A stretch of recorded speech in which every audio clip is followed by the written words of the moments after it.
Nathan Lustig is with us today at Aquí y Ahora, podcast created by PAG.law, specialist of venture capital operating throughout the hemisphere. Aquí y Ahora is very pleased to have Nathan with us today. In 2010, Nathan Lustig moved to Latin America as part of the Startup Chile's accelerator program. When Nathan arrived in Santiago, Chile's capital, version 2.0 of the TecnoLatino was just coming together.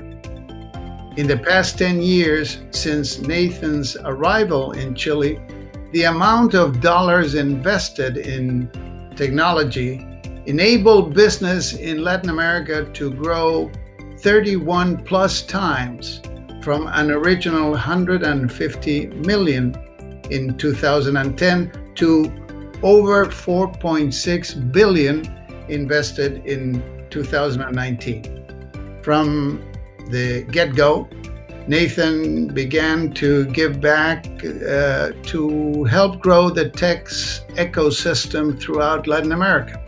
He has written 2 books that help foreigners doing business in Chile, and he hosts the popular podcast Crossing Borders and Cruzando Fronteras, as well as his blog Staying Out of the Cubicle. Nathan Lustig is he is really the co-founder of Magma Partners, an early stage investment firm that supports the best Latin American entrepreneurs to launch and scale in the US. Magma Partners recently announced the acquisition of Rampa Ventures, a Guadalajara-based startup accelerator. Nathan is viewed by many throughout the hemisphere as the next generation leader of TecnoLatino. Ladies and gentlemen, with you, Nathan Lustig and Juan Pablo Cappello. Nathan, thanks for joining. Of course. How's it going? I say to people that I realize I could be, definitely I could be 10% better or I could be dead. So given the alternatives, I feel like I'm doing amazing. What about you? Yeah, that's a good way to look at it. I think here is as well as can be expected. Can't complain too much for everything that's going around in the world. Yeah, look, it's interesting. I was thinking about you arriving in Chile in 2010 as part of, I think it was the first camada of Startup Chile.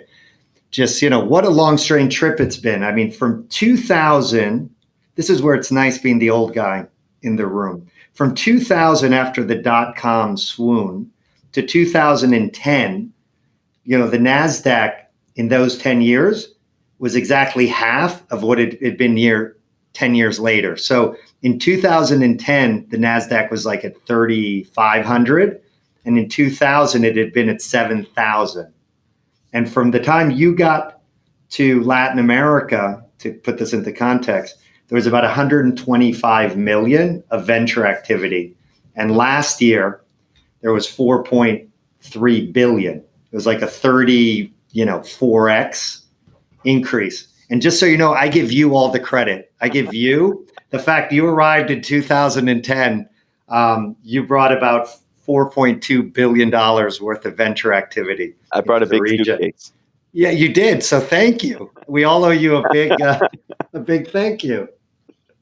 Yeah, it's been funny to see the difference between 2010 to today. We've been, when we talk about the stats a lot, we track, right, especially from 2014, because that's when we started investing. And right, from 10 to 14, it had only gone up to about 500 million. So we still had another 10x, over 10x, right around 10x in the last 6 years. So it's an incredible amount of growth. And one of the stats we always like to talk about is that LatAm and Southeast Asia have similar population sizes. They have similar sorts of big cities with people who are coming to big cities. And then you have LatAm with a higher GDP per capita. It's got a little bit slower growth rate, but Southeast Asia last year had somewhere between 18 and 20 billion in VC activity. Wow. So we still have a huge room to grow in LatAm. Yeah, and why do you think that is? I mean, my thesis has been, and thanks to what you guys are doing, and really just a few funds are doing. My thesis is that too many of the companies in LatAm were targeting, at the end of the day, a very small affluent market. So Latin America is 600 million consumers, and I'm embarrassed to say, big number of the companies I invested into, from 2007 to 2017, were really focused on, sort of that top 1% or maybe that top 10%. But that's a tiny market relative to, and especially in terms of purchasing power. And that, you're only, I think, in the last few years beginning to see companies that are really trying to solve problems for the, 2 or 3 or 400 million people in Latin America who aren't in, abject poverty, but are, whose incomes are sort of rising.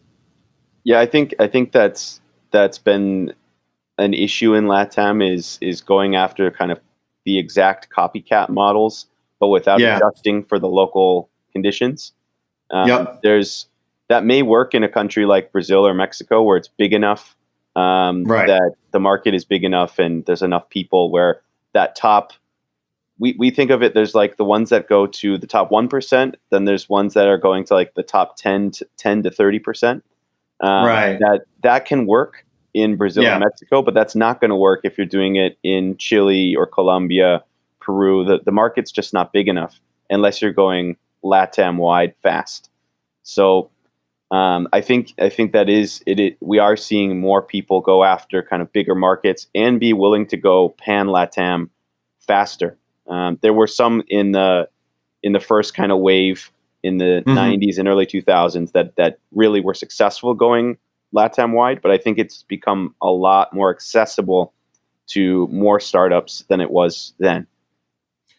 Well, let's talk about that because I had obviously I was at Patagon, but that was the rules were very different, and being a pioneer, it's just very different.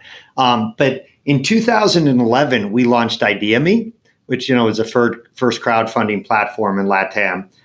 It was also one of probably the first companies that expressly had a double bottom line goal, right, to make money, but also to help with financial inclusion.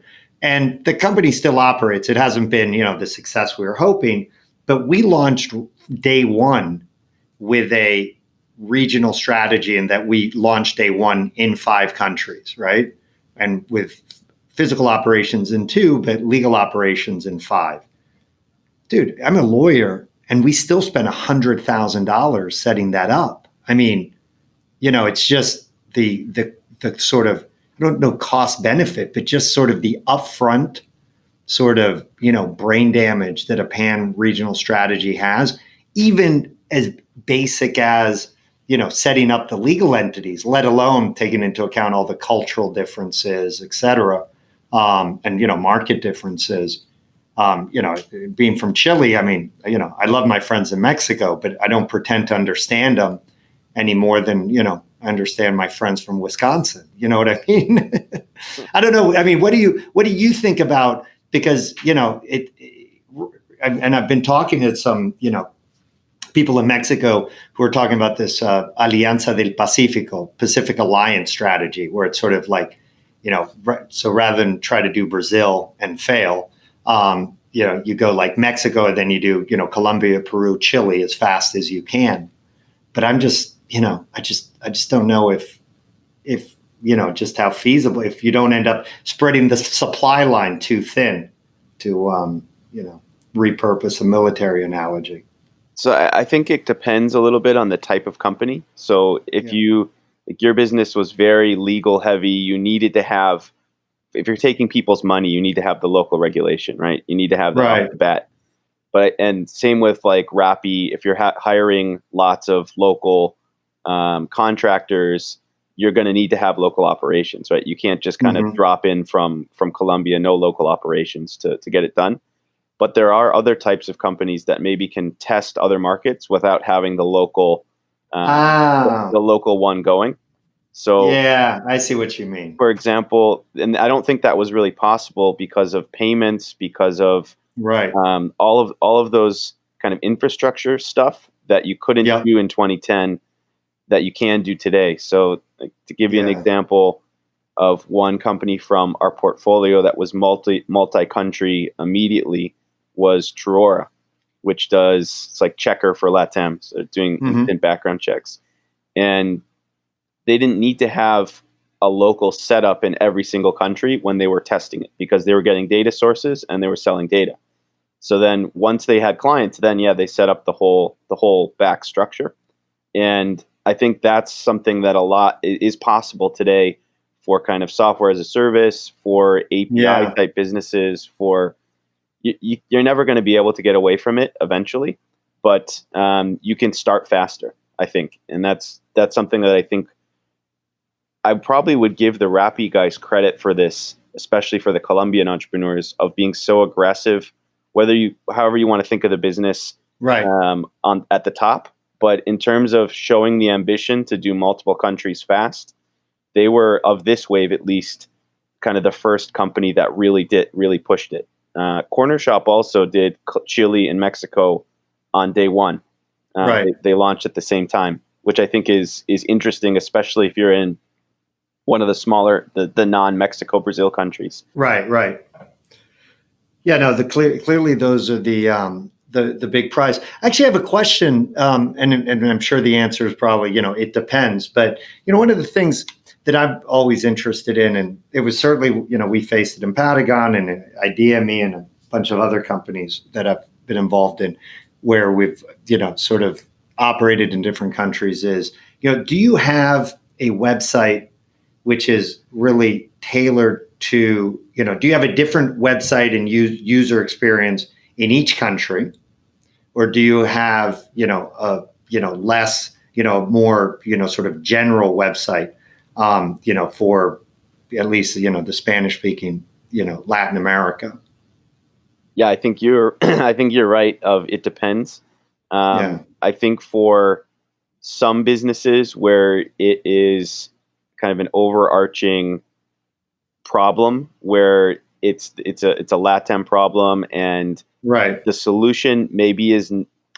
I'm not sure how to explain it well, but if it's not like a core day-to-day use product, maybe you don't need to have the local, put it in Argentine Spanish in Argentina and put it in Colombia.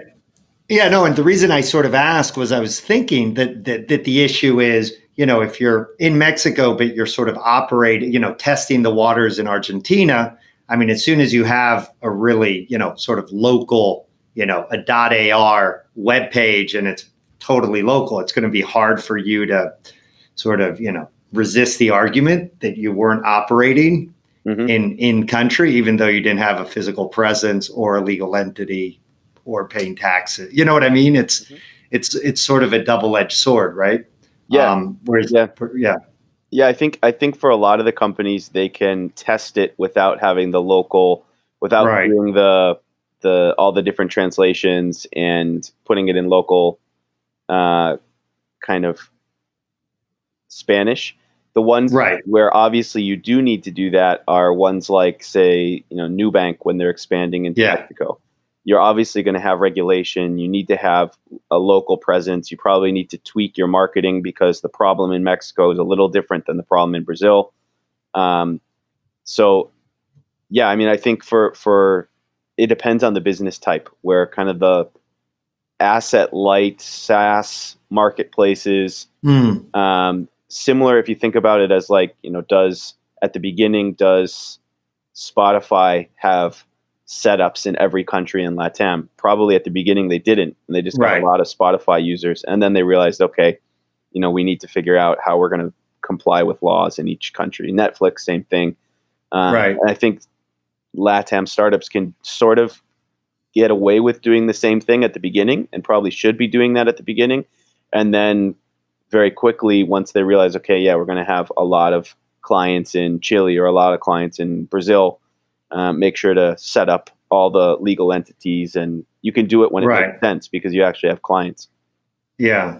No, that's a great. Hey, one thing I'm very impressed with Magma Partners, your fund, is you guys give very specific. I mean, you not only have clarity, but it seems that when you talk with entrepreneurs, at least the feedback I've gotten from entrepreneurs is you really help them think about how to de-risk what they're doing in terms of trying to focus on the right KPIs. I mean, even just what you said, that, hey, rather than, charging into a new market and spend $20,000, $30,000 just on, basic setup of the company, et cetera. Hey, why not, sort of test the waters, with maybe having a website that's, partially, focused, or, you spend on some digital marketing to, bring some local consumers, say in Chile, onto your platform to really get a sense of, is there a product market fit before you actually launch in Chile?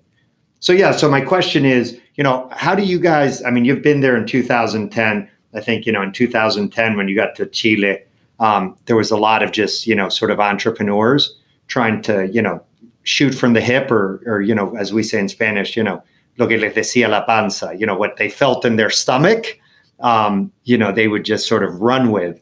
And obviously, with the lean launch philosophy, or just, the idea of trying to, de-risk the launch or the, product development. I mean, how do you talk to entrepreneurs in LatAm? And do you think they're listening? Do you think they're adopting, those sort of best practices? So you definitely hit on one of the things that we try to focus on, both as a fund, but also for the entrepreneurs, and that is de-risking. So we like to think about, how do you get to the next level of taking off a chunk of risk to make it less risky for the entrepreneur, but also less risky for us. And I don't remember somebody in Silicon Valley talks about the onion skin way of thinking about risk, where you peel off one layer of risk on the outside of the onion, and then, okay, your next milestone is to peel off the next layer, and each layer you're pulling off gets less risky. And so we really like that analogy. So we try to give. But I have a question about that analogy. When do you stop crying? Because I, as an investor, am always weeping. Most of the time, you're going to cry. I mean, that is that's part of the journey. That's part of the hero's journey. Yeah, I mean, we put a blog post out a while back that was about kind of commenting on, must have been like 2014, 2015, when entrepreneurship was really starting to get more popular in LatAm, and we were thinking that there was potential where the culture could get corrupted, where it was just becoming too rock starry, and it was getting the worst of Silicon Valley parts into it. And so we put something out. We said, like, we don't invest in rock stars. We don't think that entrepreneurship is like this fun rock star thing. You're not in it for just because it's cool. What it actually really is like is, you wake up each morning and you have to make your breakfast. You're cutting your onion, and you turn on the burner, and then you just stick your hand on the burner, and then you smack your hand with the frying pan, and then there's some guy in the corner laughing at you. And that's really what it is. And you have to basically train yourself to get over it, to like it. And that's your day to day. So if you're not, that's like the really of what it's like. It's not the super fun part. So I mean, it is. And I think, sorry to interrupt, but I mean, it's so true that in Latin America, you look at actually not the success stories, funded by Softbank, because I think, that's been, we'll see how that plays out, and I'm happy to chat about it. But, if you look at, the sustaining success stories in LatAm, what's really striking is how long it takes, and how many mornings like that those entrepreneurs had to go through. And what I'm thinking is, Mercado Libre, people focus, it's $40 billion. It's bigger than eBay most days. But that company was around, I think, 9 years before it went public, and it went public at $500 million. And it's a 20-year evolution here. And that's the giant success story. Then you have companies like Technisys, which launched in 2006, and they did their $50 million round last year when they were 23 years into their journey, or 24 years into their journey. I mean, it's just, in LatAm in particular, up until basically the last 2 years, I mean, you just did not see sort of quote unquote overnight successes. But even a lot of the Softbank companies that got huge rounds, a big chunk of them are like 7-year overnight successes. They're not That's true too. People think that they're maybe 2 years because they didn't really hear about them until 2-3 years ago. But a big chunk, I bet if you went to look at all of SoftBank's investments in the region, there's only a couple of them that are brand new. And like Voila, I think is probably the newest one, and that's, what is it, probably 3 years old now? Could be, yeah. But if you look at a lot of the ones they've done, they're those 7-year plus overnight successes. Yeah, no, and let's talk about that. I mean, again, I was super excited just because of sort of your timing getting into the region. And so, how do you look at the last 10 years? Do you sort of look at, there was like sort of 2 or 3 sort of generations of companies, and how do you think things evolve? I think no one knows how things evolve, in the next 3 to 6 months, other than we're going to be surprised. But, say, looking out 2 or 3 years, I mean, how do you sort of look at the natural evolution of the ecosystem? Because again, I'm always sort of interested in, that sort of realizing the dartboard's moving, right? And I wrote an article about this, but it's like, if you're throwing a dart and the dartboard's moving, you better not just throw a dart where the dartboard is. You're going to have to make a bet as to sort of where it's trending. So I'm just interested, from your perspective, in terms of, quick, resumen of the last 10 years and sort of where you think things go the next 2 or 3 years. I think there was an inflection point, a first inflection point somewhere around like 2012, 2013, basically when everybody got mobile phones and WhatsApp. Yeah, that's really... So I remember first getting to Chile, and my business partner who came with me, we both had, we shared a cell phone for the first like 3 weeks because it was just so complicated to get. And I remember putting like, 10 lucas. So at that point it was actually like $22 when the Chilean peso was below 500 on the phone. And then by the afternoon, all the money was gone because my business partner had been texting a friend, because in the US you texted everyone and you had unlimited texting for your $5 a month. But in Chile in 2010, it was like, 30 cents a text. Right. And we couldn't believe it. For whoever sent it and whoever received it. Exactly. That they made it extra nice. Exactly. So you just couldn't do most things. And most people had dumb phones. They didn't have, like, I remember turning on my iPhone 3, and that being like a real, like, oh wow, you have a smartphone. And fast forward to like 2013, probably. By then, everyone's got WhatsApp. Everyone can call and text as much as they want.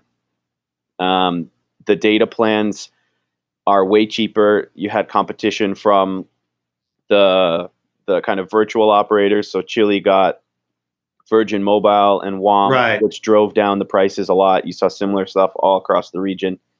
And I think that opened up the ability for way more business models to actually work. And it also opened up a lot of entrepreneurs to be able to see what was happening in the US, what was happening in Southeast Asia, to take online classes. There's just, and even just what was happening, like what's happening in Brazil from Chile. You probably before 2013, 2014, before having your smartphone, it was pretty hard to really understand what was going on. And at the same time, And you really notice this in Chile, but I think it's true pretty much in all of LatAm, maybe with the exception of Mexico, which was already pretty well connected, is that prices and of flights and the amount of flights went down a lot. So there was huge connection to the outside world, not just in like the US and Europe, but all across LatAm. So Chileans were now flying to beaches in Brazil, and not just the richest. Like the middle class were flying to, they maybe wouldn't go to Rio, but they would go to different cities in Brazil. And they'd fly to Mexico, and people would go to New York. And so I think there was this huge kind of, with the smartphone plus air travel, you had a completely different kind of opening up of opportunity sets. So I think that was the first one. And then the second one was kind of like a mini inflection point from that first one, which was there were a whole bunch of like ideas that sounded good, that made sense in the US, but probably actually weren't good, from very smart, talented entrepreneurs that got started in that kind of 2013 period. There were also some that worked really well, and are companies that are around today, but kind of that first wave post-smartphone world, there were tons and tons of lessons learned. And then the next wave of startups that started in like 14, 15, 16, I think are, at least from what we're seeing, there's just the level of quality of ideas, of entrepreneurs, of people with experience has gone up at least an order of magnitude, and probably two. So that's kind of how I think about it. Is there were one huge inflection point, and then maybe a secondary one for the second wave. No, and it's interesting as you were saying that, because if you think about it, also I think because of the quality of the best ideas has gone up significantly. A lot of the in the 2000s, and even 2000s, and then when WIDA launches, just about when you got to Chile, WIDA launched in end of 2010. There was a lot of, sort of focus, like with Startup Chile, et cetera, on, the really, really early stage stuff. 500 startups got in a few years later, but there was a lot of focus on the early stage. And what's interesting is a lot of those initiatives have, begun to focus more on the, sort of seed and, post-seed stage. Obviously, that's where Magma, plays in that sandbox very, very effectively. But even, WIDA and Telefónica's efforts have, begun to sort of focus on companies maybe before that growth stage, but certainly well beyond that sort of initial ideation stage.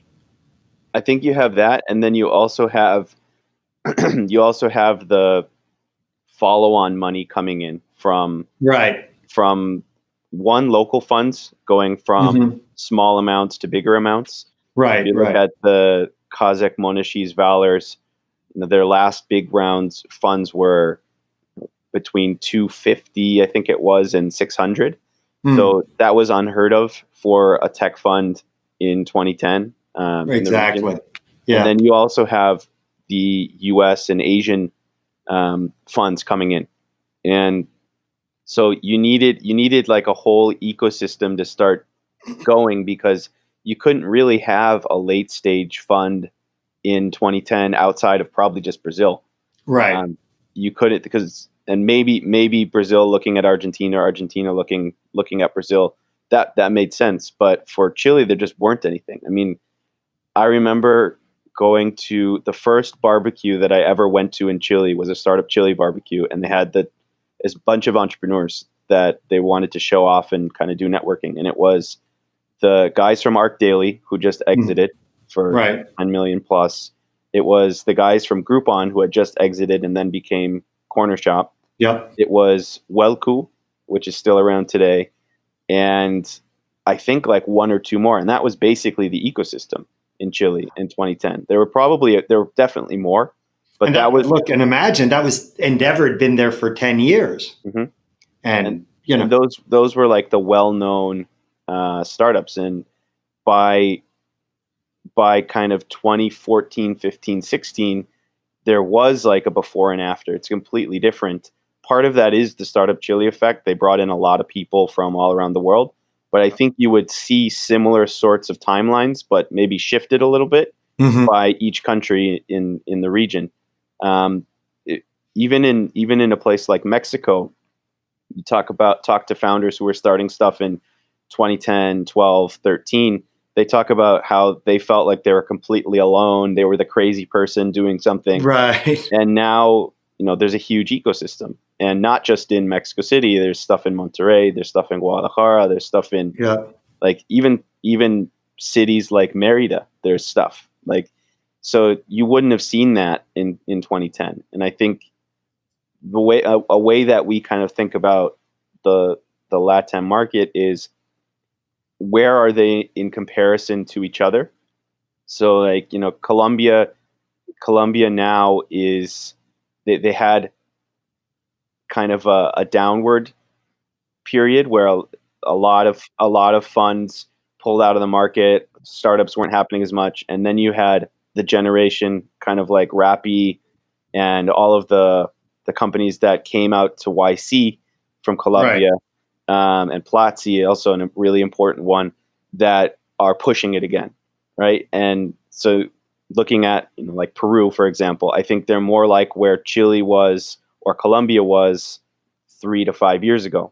That doesn't mean that it's bad. It just means you need to know where in the cycle they are as a country and as entrepreneurs, to be able to invest well, and kind of that's kind of how we think about it. But yeah, I think there's been a huge change, from that first smartphone inflection, and then going forward. And then and obviously, we're here, all, biding our time a little bit. I'm sure, what I've been hearing from funds is, they're, open to make follow-on investments. Many funds aren't, really, right now looking at new opportunities. I mean, where do you guys think things are going to, I mean, I guess one is, what's sort of your guys' posture and position, from now, or for the last 2 months, looking out through the end of the year, and then, where do you think things go from there? So, here and now, what are you guys thinking? So definitely the bar to getting an investment done in LatAm is much higher now than it was 3 months ago. Right. That doesn't mean that deals are completely stopped. We've done a few deals, and we've also seen follow-on investments into our portfolio companies from both regional and U.S. funds since Corona has happened. They were generally companies that the conversations had started before, but they weren't super advanced. They weren't term sheets. But there was some amount of people knew each other. We're seeing also a shift from before.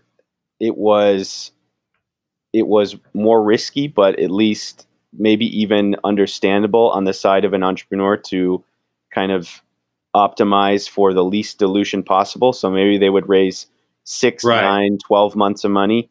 And that's flipping to now saying, look, I don't want to give away my company, but I need to have 18, 24, 30 months of money in the bank, depending on the type of company it is. So some of the especially early stage rounds are starting to change, where previously we would have said, look, we'll invest $50K and that's going to last you your 6 months. And then we'll think about it following on. And what we're seeing is that a lot of times in those follow-ons, we would follow on, but then we'd also have other funds following with us. And we're not sure what that will look like going forward. So we're thinking, like, for example, if we're going to invest $50K in a company, we may as well be investing like $150, because we need to give them the 12, 15, 18 months at an early stage. Because if you just do the first and you're not 100% convinced at the second, or you can't find someone else to invest, validate, it's done, right? So I think that's changing.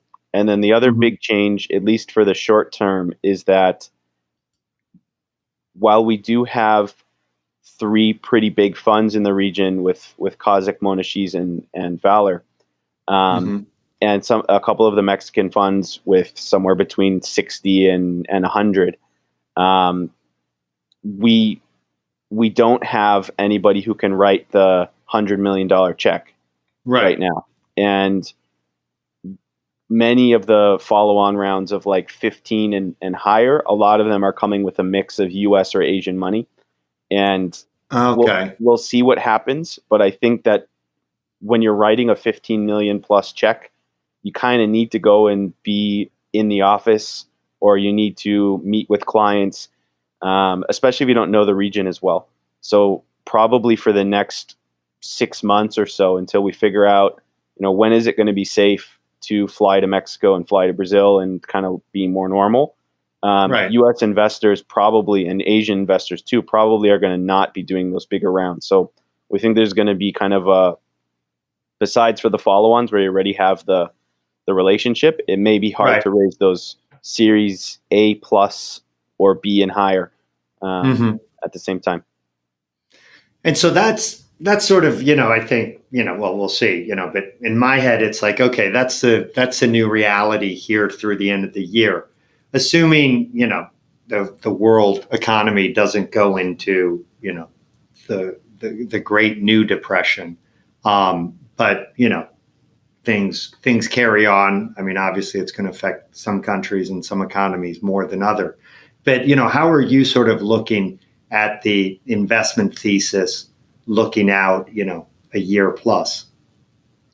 So I think that this is probably, at least for this cycle, it's definitely the death of investing in the startups that are kind of renting market share or selling $1 for 50 cents. Right.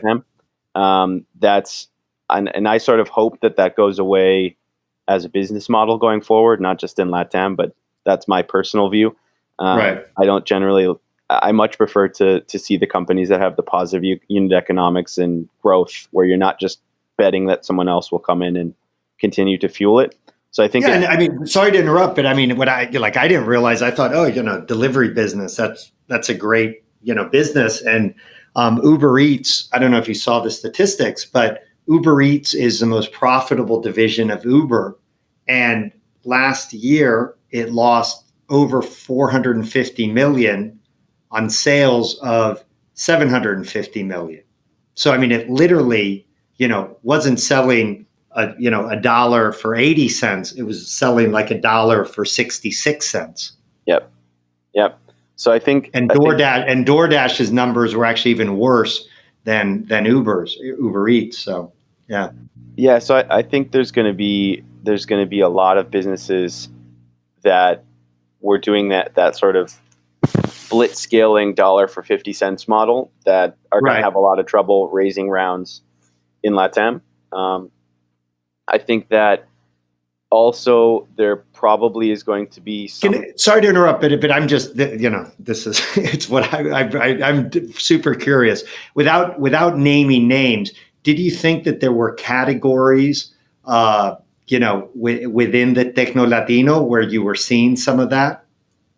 Yeah, I mean, it's similar categories to the US where you had the delivery stuff, you had mobility, logistics, all of those and logistics is a fun one, because there's companies that are doing incredibly well with positive unit economics, fast growth, and then there's others that are kind of using the VC money to grow fast, and if they can't raise that next round, it's probably going to be pretty tough. So I think those are kind of the big three. Got it. The other one that is not, it maybe isn't using it for growth, but it's using it to maybe mask other problems, is in fintech. I think there's probably going to be a reckoning in fintech over the next couple of years, where we think about fintech of like, there's a lot of fin with no tech and a lot of tech with no fin. And there's very rare companies that have both sides of the fintech. And the companies there hasn't been seemingly a reward for the companies that are the real fintechs versus fin with no tech and tech with no fin. Yeah. That they've all been kind of valued the same. And so going forward, we think it's likely that you'll see some of the fintechs that maybe were just finance businesses but didn't actually have that much tech get valued like a traditional finance business. Right. Similar to some of the tech only businesses that probably didn't really understand finance well, but were just charging very high interest rates. I mean, it's very easy to be kind of a loan shark as a service, Right. Without having to really understand finance if your interest rate is high enough. And in a downturn, that's not really going to work because you're probably loaning to the people who aren't going to pay you back. So I think there's going to be an interesting kind of reckoning for a chunk of the fintechs that maybe were growing pretty fast, but it works in the good times, but maybe not so much in the bad. And then you'll have some big winners that actually were doing it really well the whole time, and they're going to be able to soak up market share even in a downturn.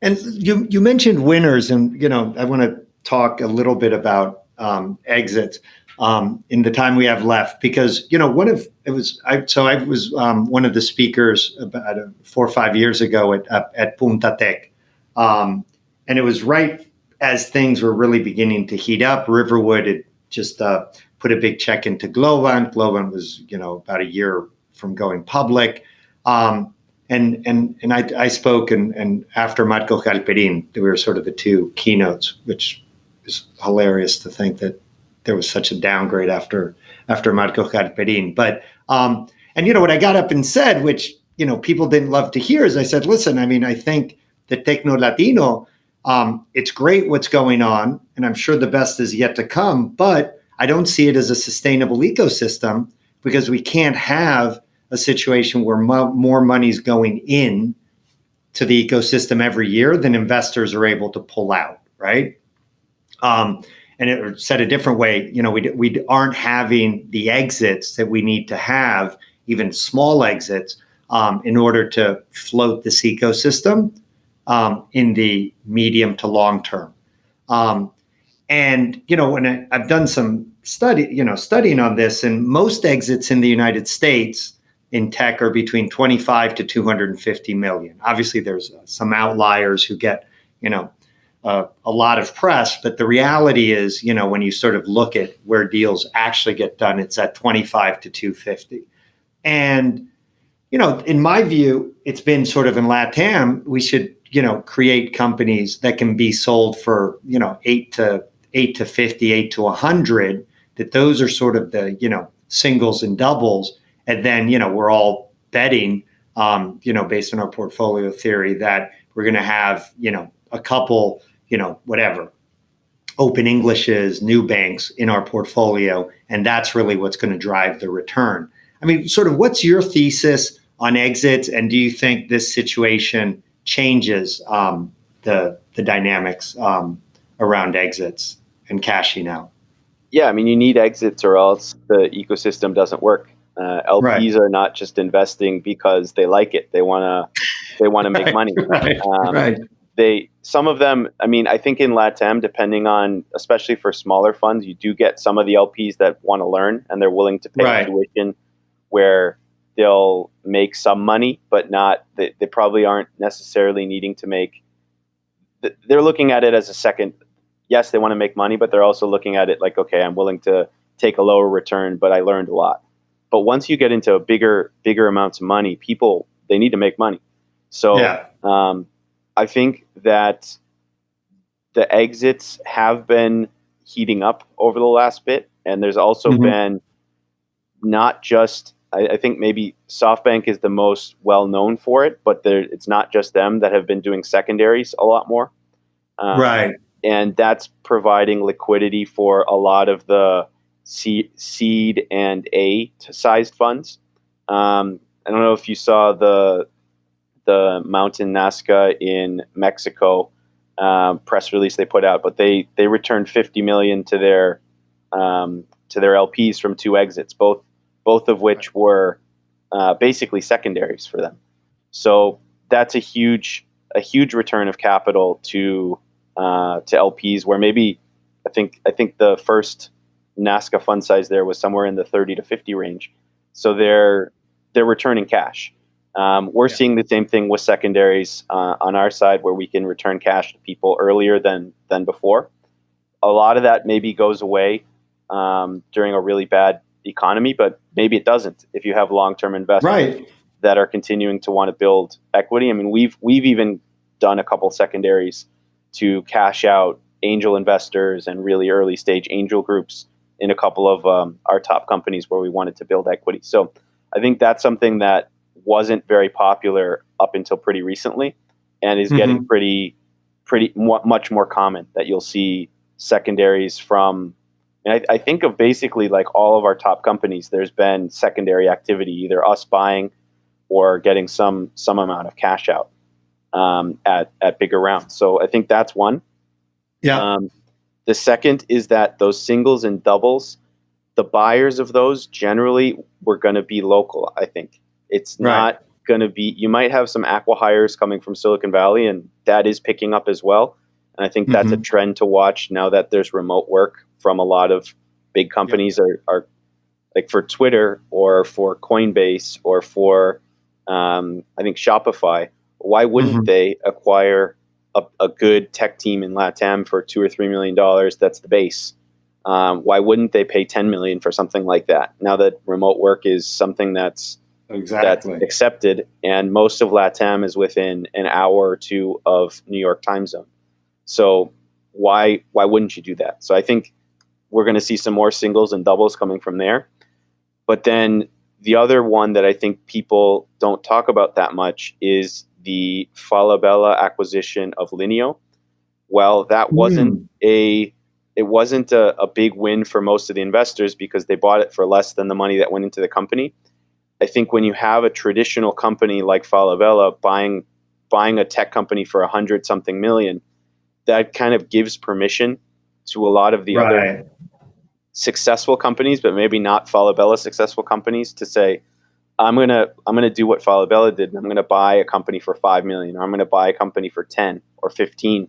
That's gonna really help me get into a new industry and bring new talent into my organization. So I think we are gonna get those, and that will help because, again, one of the things in Silicon Valley that people don't really, I think, appreciate as much is, yes, the big funds, they need to go for the kind of 100x or 50x type returns on companies. But they do have, for a lot of them, they do have that acqui-hire pipeline, which lowers the risk for the middle tier of companies, where kind of if you know you're investing in 5 or 6 really good engineers in Silicon Valley, and this may change, but up until now, if you build something even like remotely good, you may be able to sell the company for between $500,000 and $2 million an engineer. And that really changes the economics of not the funds that do extremely well, because that'll just be kind of like a rounding error on their success, but of the middle tier funds that are struggling to return. Maybe they instead of losing a little money, they return a little bit of money, or they make a profit, or they make a 1.5 or 2x instead of a 1x. And I think that those are the types of things that we're starting to see. And I think it's still very early in the ecosystem, but I do think that it's trending in the right direction. Yeah, no, I totally agree. And actually, I'm going to try to highlight a little bit more that Falabella deal. I'm supposed to maybe have somebody on the podcast, because I agree. I mean, I've chatted, obviously with people who got WIDA going, but then, I've spoken with, people in the corporate venture capital side at Cemex, at Arcor.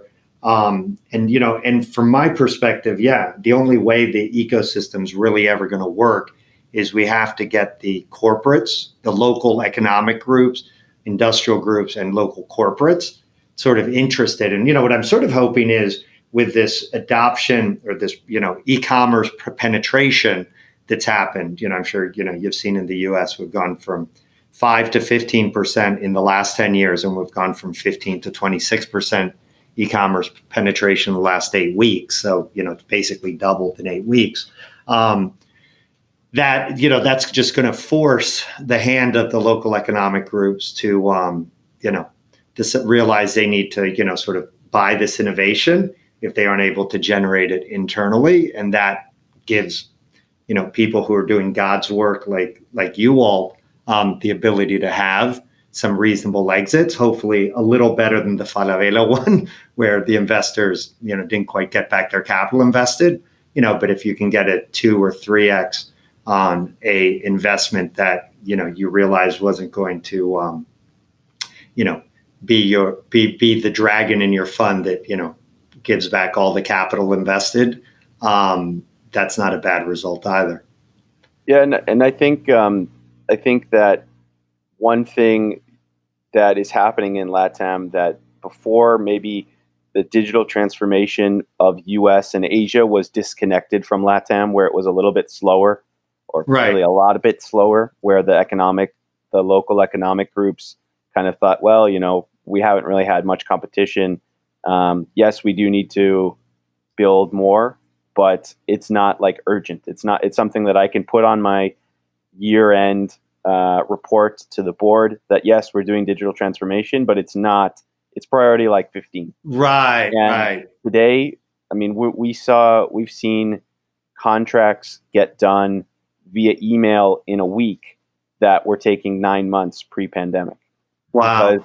Because like, for example, payments is a very simple one where people from the US don't realize, but a huge chunk of people pay their bills by lining up once a month in the street to go pay cash.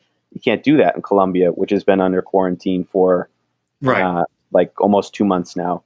In Chile, when you've had different parts of the city locked down, you can't do it. So how do you actually accept payment? Okay, that becomes your number one problem in the company, not 15th on the list. It's like, yeah, this going and lining up works. It sucks for the people. They waste thousands and thousands of hours per year. Probably if you do an aggregate of a country, it's millions of hours lost every year of people just waiting in line to pay cash. Incredible. Instead of being able to pay online. And now it's priority one, because if you don't get paid, you go out of business. Similar with call centers. Call centers in LatAm have been horrible forever. Really, really bad customer service, not the best technology. And they were also hit immediately because most of their workers were not equipped to work from home. They don't have fast internet at home. They don't have the recording. They probably don't have computers, most of them. They're going off of smartphones and tablets. So what do you do? Well, a company from our portfolio, Voci, they sold more in March than they sold in the entire year before digitizing call centers, because it's now a number one or number two priority in the company. So I think that there is this huge change happening in LatAm, which I hope doesn't go back after the pandemic, where the companies now realize, wow, I actually do need to do digital transformation. I do need to modernize. And it is like an existential threat to just not be doing tech. So I think there is a huge bull case once the economy gets back to normal, once the pandemic is kind of more figured out, that we will have a lot of, especially in the B2B space, a lot of growth going over the next couple of years. No, that's amazing. Well, look, I really appreciate you, taking the time and chatting. This has actually been the longest podcast I've done, but for me, it's fascinating to hear your perspective. So, hey, one last question before we end. What advice do you want to give entrepreneurs in Latin America to maintain their optimism and strengthen these difficult times? I think that one is that there's always going to be downturns. And I did a podcast with a Brazilian entrepreneur earlier this week, and he said, I asked him a similar question of like, how are you doing? How are you going to get through? And his response was, I'm Brazilian. I know what crises are. They happen all the time. And he named off, 5 different crises since he's been an entrepreneur, and just said, this is just another one. And in LatAm, people know how to get through instability, crisis, shocks that aren't their fault. And it's just another one to get over. And there is kind of light at the other side with the fact that I do think the bigger companies are going to need to continue to do this digital transformation. And if you zoom out and say, in 15 years, will LatAm look more like Southeast Asia and US in terms of tech penetration? I think the obvious answer is yes. So if you have something that's solving a real problem that you can actually build a business around, you have a huge reward at the end if you can solve one of these big problems. Buddy, from your words to God's ears. Thank you so much, man. It's awesome. Hey, thanks for having me. I can't wait to give you a real hug. For now, I'll send you a virtual hug. Keep traveling. You're doing amazing things. So thank you. I'll send one back, and thanks again for having me. This is great. Cheers. Este fue otro programa de Aquí y Ahora, auspiciado por PAG.law, especialista en Venture Capital. Hasta pronto.